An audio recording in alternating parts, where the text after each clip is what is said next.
Full disclosure, spoiler alert, entrepreneurship or anything in the world really worth creating is going to be challenging, specifically in the beginning. I don't think you can replace that season of grind where you're really working, but ultimately you're going to learn from misses. If you're ready to make a major upgrade in your life, but need a trusted roadmap to follow, then stick around. Today's guest, Craig Siegel, is here to help you upgrade your mindset so you can fulfill your potential. This is the Launch Your Business podcast, because we know starting a business is challenging, but it doesn't have to be confusing. Each week, we'll give you the tactical advice and the necessary tools to scale your business without feeling burnt out. I'm Terry Rice, business development consultant and staff writer here at Entrepreneur Magazine. Let's dive in. It should go without saying that the pandemic was hard on all of us. I mean, on my end, I had to find a way to keep my kids occupied during the day while also keeping my business afloat. And we all had to get creative in regards to how we could maintain some semblance of normalcy during these very challenging times. And it's funny because I remember looking at my sons, and at one point, they just looked so unkempt, like they were in desperate need of a haircut, but I still didn't feel comfortable bringing them to the barbershop. So I decided I'm just going to cut their hair myself. I mean, I had nothing to lose. We weren't really going anywhere. And I figured if I could get good at this, I would save a lot of money going forward by cutting their hair myself. So years later, I'm still cutting their hair, and I'm actually not embarrassed for them to go out in public afterwards. And I imagine several people picked up hobbies or new skills during the pandemic that they're still using to this day, which is amazing. But here's what stood out to me. It seemed like everyone was in this rush to get back to normal, just clinging and longing for the life they had before the pandemic. And look, that's somewhat understandable. I mean, who likes wearing a mask on a plane or eating a sandwich on a sidewalk, especially here in Brooklyn? But at the same time, it does make sense to ask yourself, what part of my life do I want to go back to? And what part do I want to leave in the past? For today's guest, the answer to that question was a lot. Craig Siegel is a value-based and high-energy global keynote speaker, as well as the host of the podcast, The CLS Experience. When the pandemic happened, Craig just felt like he wanted something different out of life. He says he felt spiritually guided. So he left his lucrative and comfortable job on Wall Street and went all in with his passion and purpose to help people upgrade their mindset and fulfill their potential. And that's what he's here to talk about today. And this is going to be a juicy conversation. He'll talk about how he pivoted from work that was unfulfilling and how you can do the same, the difference between a good miss and a bad miss, more on that shortly, so stay tuned, and how death is a concept that can be helpful in optimizing your life. So you definitely want to stick around to see how that one lands. This is clearly going to be an intriguing conversation, so let's hop into it right now. So first of all, Craig, thanks so much for being here today. Harry, thank you so much for having me. I'm excited. I'm a fan. Let's create some magic. Let's get nuts. Yeah, let's go for it. And before we get nuts, I obviously know who you are, but do you mind introducing yourself to our listeners here? Yeah, absolutely. So I basically have two lives. One of them was prior to the pandemic and lockdown, in which I grew up not exactly with direction, kind of lost in the wilderness with no compass, but I was ambitious and went to college because that's what I was supposed to do based upon society and my upbringing and so forth. No idea what I wanted to do next, but I was infatuated with stocks and so forth. And I'm from New York, ended up on Wall Street, ended up having a 13-year career, did the stock thing for a while, started making a lot of money. So by that sense, I was successful based upon how I viewed success at that season of life. Clearly, I was a bit more immature and unenlightened.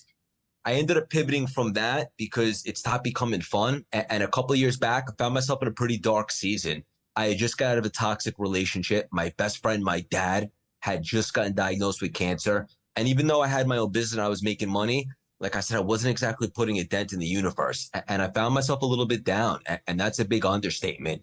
I started drinking more than I'd like to admit. I think I was just trying to escape my reality, but I didn't stay there long. And I'm not sure if I found running or running found me. Talk about divine intervention, and we could touch on that later. But I started running a bunch of marathons, which is awesome. Wasn't looking to become a pro or anything like that. I was just looking to find myself, do some hard things, cultivate some confidence, and it worked. And I started to become available. And then fast forward the pandemic / lockdown. I mean, talk about a global awakening. But for me specifically, Terry, it was a historic opportunity because for the first time in my adult life, really my life in general, I just took a second to get quiet and reassess. And it had occurred to me that I've been miserable for quite some time. And I did this eulogy exercise that I'm really big on. And that is to visualize if it was my funeral in a couple weeks down the line, and this was it for me. What would be said? Who would show up? Did I leave an impact? Did I leave a mark? And the sad reality at that time was no, it was not. And I made it so real for myself that I would actually rather have died than chosen to go back and be miserable after the lockdown. And so from there, I started getting these downloads. And it was like, of course, I'm obsessed with personal development. I'd been studying it for 15 years, documenting it, learning a lot. But what if it was more than just a passion? What if it was a purpose? Literally on that frequency and that vibration, the next day on a run in Central Park, it came to me. Cultivate Lasting Symphony, CLS. Always love the word symphony. I'm a bit of a strange cat. It's also a play on my initials, Craig Siegel.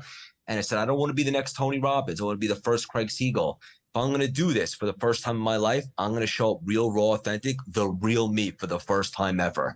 Was it scary? Absolutely. I had no following, no connections, no nothing at the time. But for me, the cost of inaction, or the COI, like I like to say, was way too high. And so I left Wall Street. I burned the boats, as they say. I went all in. And over the last 2 years, it's exploded. And that's how you and I got here today. Love it. It's funny because I also used to work on Wall Street, not doing stocks. I worked at a SaaS company, but I got laid off in 2009. So I went through an unintended reinvention. But I ended up getting like a $60,000 raise at the next job. So I was like, this worked out pretty well. But I know a lot of our listeners are also going through a reinvention. Maybe they just started their own company or they're making some changes. And I know you're a pro at that. So what guidance would you give anyone listening on how to successfully navigate reinvention? Yeah, so good. And I think there's a couple things, right? One thing you couldn't deny is that I'm an expert in reinvention. I had one life and career for a very long time, and then I pivoted and had great success in another one with no experience. So first and foremost, whatever reason that you're telling yourself or that's keeping you playing it small or not going all in or not taking that shot, just understand that your thoughts are not facts. For me, I was so invested in this story a few years back that this was it for me. I was a Wall Street guy. I'd make a little bit of money. I never really fall in love and all that stuff. It's just not in the cards for me. And when I got quiet in the beginning of the pandemic and I started to really just be present, and I think mindfulness is the portal to expansion. That's when the good ideas come and so forth. It occurred to me that I actually have a choice. I can invest in a different story, a different movie, if you will. I wasn't in love with the current movie. I needed to change the cast of characters, the plot, the next scene, and really everything about it. I woke up a day and realized all I had to change was absolutely everything. And so I started investing in a different story. And instead of thinking about what can go wrong, I started thinking about, well, what can go right? What do I love? What am I good at? And for anyone out there that wants to reinvent themselves, but let's just say you start to get confidence, you start to feel worthy. And just to be clear, I think unworthiness is the worst virus going today. It's not real. Start making a list. What are the 5 or 6 things that you absolutely love? If you don't have to worry about money or anything like that, what would you wake up and want to do? I would make a second list. And I'm a big journaler, so I would highly suggest everyone grab a journal and do this. Second list is, well, what are you actually good at? And trust me, there are things that you're good at. And I think your superpower is somewhere in between of the things that you love and the things that you're good at. And you will absolutely find some commonalities. And then I would marry the two. And right away, we are on to something. Now we have some clarity. I love that, but listen, I'm going to share more about my experience because I think it'll make it more contextually relevant for everybody else. So in 2015, I left my job at Facebook and I started my own business doing Facebook ads for other companies. But here's the thing, and I hate admitting this part, okay? I was charging $250 per month to run Facebook ads. Even though I had just left Facebook, right? So there's not many people in the world who are better at this than I am. For some reason, that's how much I was charging because I just wanted to get a yes. So clearly there were some mindset challenges there. What would you have said to me back in 2015 if I came to you and said, hey, Craig, I just started this business and I'm charging $250 a month. It seems like it makes sense to me. Yeah, this one is pretty simple. I would say, do you agree that there's not too many people on this planet that know more about Facebook ads than you? I imagine you'd say, I would agree with that because you just came from the company. Do you think if someone charged you 1,000 instead of that 250, that they would have felt like they got their money's worth and that you really added value to them? And I'd be curious to hear what you'd have to say, but I imagine you'd say, yeah, I think I would still deliver. So I think it's a muscle and a skill set to learn how to receive, right? And that's what I see a lot of people like. They want the money, they want the abundance, they want the cars, all these things, because they think that once they get those things, it'll give them that feeling of having a lit soul. You can actually activate your lit soul right here and now. And then ironically, you end up manifesting the things that you thought you needed to activate that lit soul. So for you in that specific example, I would ask, is it possible that you're undervaluing yourself based upon how good you are, how seasoned you are, and your expertise? And I would obviously suggest raising the price a little bit, but also just because you came from Facebook and you were good at it, I get the feeling that maybe doing Facebook ads wasn't exactly your purpose or your assignment, so to speak. Am I right? You're right. That's why I don't do anymore. So, Yeah. so you Yeah. nailed it. Yeah. Wow, this is like a little crystal ball going on here. I dig it. So let's keep going along here because, and I think that advice is valuable. But throughout your entrepreneurial journey, no matter how prepared you are, you're going to face setbacks, and sometimes those can be extremely impactful. So, how can we better navigate the setbacks that all of us are going to encounter? Yeah. Great question. I think there's a big difference between failing and being a failure. Being a failure is finite. That means you did something, it didn't work out, and you're done. Like you quit. As long as you're failing, to me, my paradigm says that you're trying, right? Because nothing goes up in a straight line or else it wouldn't be worthwhile.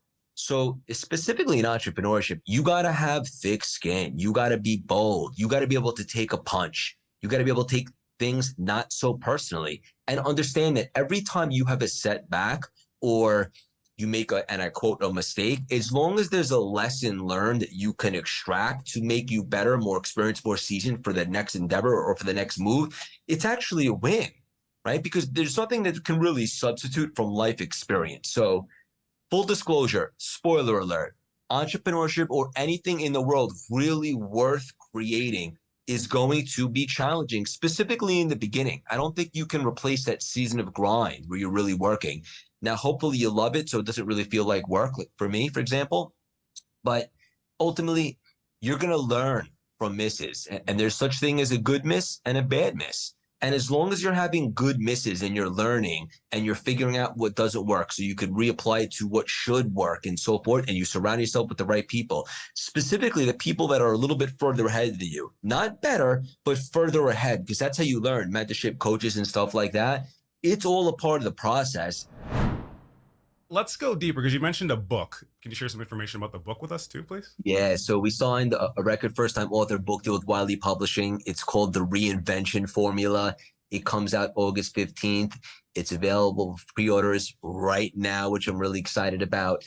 And, you know, for the last 15 years, I had really been sharpening the axe.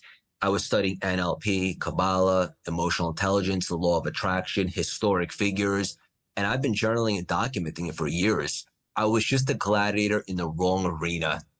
And I had success, in quotations, depending upon what your definition of success is, all those years. But I found myself unfulfilled, unhappy, in a really dark place. So I finally put it together in the lockdown when I got quiet to really ask myself why I'm here. What is my purpose? What are my gifts, so to speak? And it wasn't just a career reinvention. I just got engaged last summer. It was really my whole life. I'm a whole different person, if I'm being honest. And so I took all the stuff that I've been studying for 15 years to put it all together in the pandemic and then rocket launch CLS in 2 years. And I put it into one vessel, the Reinvention Formula. And I'm really excited about it because I talk a lot about my journey, specifically the setbacks and the mistakes and what were the lessons that I learned that you can extract and that are tangible that someone can apply immediately. And then also a lot of the things that have made CLS so successful in a relatively short amount of time, whether it's personal branding, entrepreneurship in general, how to date your audience, all the things, all the mindset shifts and so forth. And so, look, you can never guarantee commercial success. I'm very blessed that everything so far in CLS has worked out really big because I'm in alignment and so forth. But what's most important to me is that someone picks up this book and is a completely different person. And they now have the blueprint to unlock a bulletproof mindset and reinvent themselves in any capacity wherever they see fit. And I'm really excited about it. As an entrepreneur, you're good at solving other people's problems. But what about the problems that arise within your own business? Maybe you're not getting enough leads, or you're having trouble increasing your rates. Maybe you're stuck working around the clock and still not making enough money. These are all symptoms of a larger problem. And unfortunately, you can't fix problems you're unaware of. And that means no matter how hard or how smart you work, you'll never reach your full revenue potential. So let's fix that. I've created the Revenue Roadblock Checklist, a visual and tactical solution to help you identify and eliminate revenue roadblocks. So if you're feeling stuck or stagnant in your business, this is your chance to finally break through to the next level. Grab your free checklist by heading to terryrice.co/money. That's terryrice.co/money. I'm going to ask you a weird question. Love weird. But you said, hey, we're going to get weird. Are there times when you almost missed the isolation that came with the pandemic? And if so, have you proactively found ways to maybe go on retreats, every quarter or something like that, just to kind of get that silence so you can hear the signal through the noise? That's an awesome question. And I can honestly say I've never been asked that before. And I imagine you did your homework because I started CLS in isolation in the pandemic. I started on Zooms, on the podcast and coaching and social media and so forth. So it's really an interesting question. The really cool part about entrepreneurship, and I think what's glorified about it, is that it allows you freedom. So I have the ability to, if I want to take a day or if I want to go away for a little bit, if I want to work remotely, I can do that for the first time in my life because I don't have an office on Wall Street, so to speak. So it's not necessarily that I miss it. I always have my solo long runs that I look forward to during the week where I'm connected to God and I do my best thinking. So fortunately, I'm able to do that when I need to and fill up my cup. Yeah, I have 4 kids, so I can't do that. But I'm also an introvert, and before and after I speak at a public appearance, I am hiding because I just need to recharge and be clear on my thoughts. But it's funny because we had T.I. on the podcast a few weeks ago, and I mentioned that Live Your Life was one of my favorite songs he ever created. And he's like, it's funny that album came out because I was being very introspective at the time because I was on house arrest. He's like, normally when you're making an album, you're in the studio, you're there all night, people are drinking, smoking and everything. He's like, I had to be home by 10 p.m. So just being with myself and my own thoughts is really what pulled this great work out of me, right? So the same way you don't want to go back to the pandemic, I'm sure he doesn't want to go back to prison, but there are times when you can appreciate, just kind of blocking out some of those additional thoughts and noise around you. What a great point. And I'm not shocked to hear that you're an introvert as well. But yeah, there's something to be said about being able to take some time to fill up your cup and so forth. And I think that's pretty cool. The analogy you gave with T.I. makes sense. So let's continue with that because one thing that I've heard you talk about is the power of giving something a second thought. Mm-hmm. And I don't want to tee this up. I'm just going to hand it on over to you. Like, what's the benefit of giving opportunities or anything along those lines a second thought? Yeah. So based upon science, don't take my word for it, most of the thoughts that we get over the course of the day are negative. And most people don't have systems in place to navigate through that. So if they wake up with anxiety or negative thoughts, this is a good indication that the rest of their day is going to be a bit negative. And you don't manifest what you want in life. You manifest what you are, right? So whatever is coming into your life is really just feedback on the vibe that you're giving off. I mean, this is a vibrational universe. Everything is energy. So understanding that thoughts are not facts. And another thing I like to say is thoughts are random, thinking is not. So whatever negative thoughts come into your head, you have the ability to replace them with more empowering ones. If they're negative, you can get them out, just like an intruder in your house. You could put in a more powerful one. I am worthy. I can. I am resourceful. I am creative. I do have self-belief and so forth. And when you continuously make an effort to stay mentally fit and be in control of the thoughts that you allow to take up real estate, and if you don't like the first one, just remember, thoughts are not facts. Choose a different thought. Now all of a sudden you start to cultivate better beliefs.